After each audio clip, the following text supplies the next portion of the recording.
G4 mga kalamig.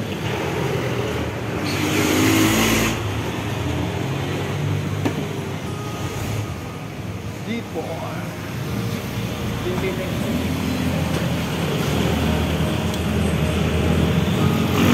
Ay, pasok kay Mentoy.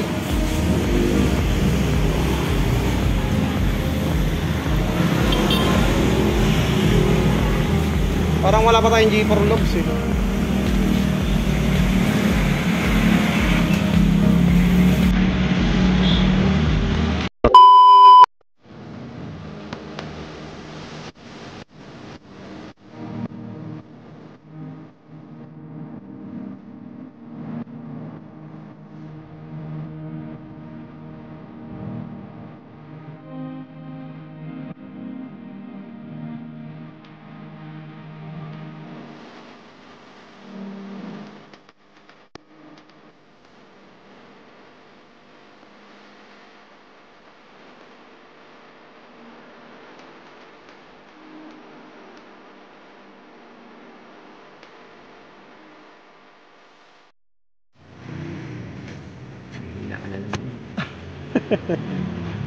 Sige nga.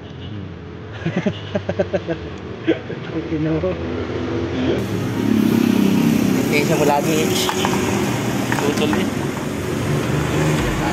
Sabi nga ibang kulay. Ayan na, ibang kulay na. Nakaangat yan ang sarap niya. Ito mga kalamig. Dati pinuputol natin to. Ngayon naalaman natin kung paano ang technique. Hinuhugot lahat ito. Ito sinusungkit. Ito yung kulay yellow na to. Para umangat, para makuha dun. Ayan. Hindi mo kailangan patuloy yung Okay na. Nagugol na natin. Paano baklasin? Ano, tanggalin natin yung babaw. Later that same evening.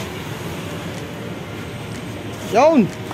Lumabas na! Kailangan ganito. Grabe yung dumi. O nga no, hindi nga pala kasali yun dun. Oh. Tinanggal ko pa naman yung takip doon. Takip pa lang, hindi ko pa na ano. Aray! Ayan, hindi mo. Yan na lang.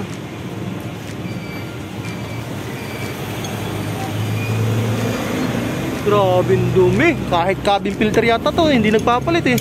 Ibang cabin filter niya.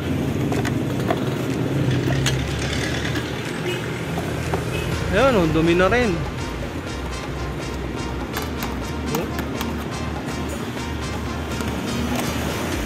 Grabe yung dumi.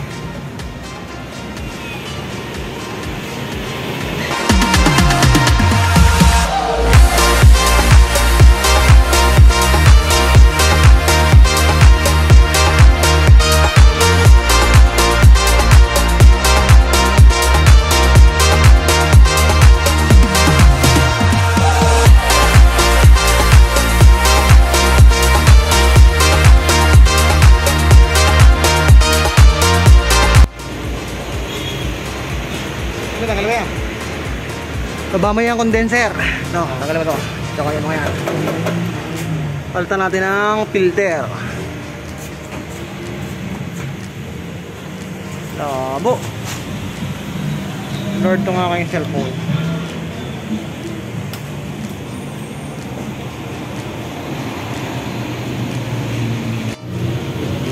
Mirage G4 mga kalamig. Ito. Itong lower nya oh. Maliit lang din siya pero ang dumi siya bra. Grabe oh.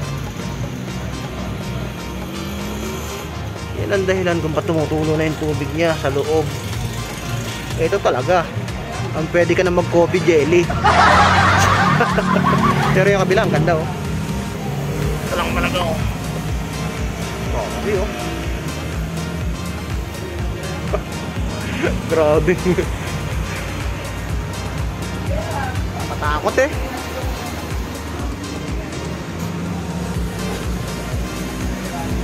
Ayan, tanggal din yung manibela pero hindi mo na kailangan hugutin kasi baka magkaroon pa kayo ng problema. Hindi naman sa magkaroon ng problema. Pero ganyan lang ginagawa namin sa mga binabaklas namin ang dashboard tsaka bull bar. Ayan. Fittings niya. Ayan, Mirage G4 mga kalamig, basic lang sa inyo yan. First time lang namin magkaroon ng upload ng Mirage G4. Ayan. Hanggang dito na lang. Hindi na namin itututok sa inyo kung paano namin paltan or kung paano namin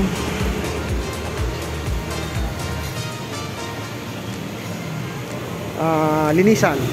Kasi ganun din lang naman ang paglilinis.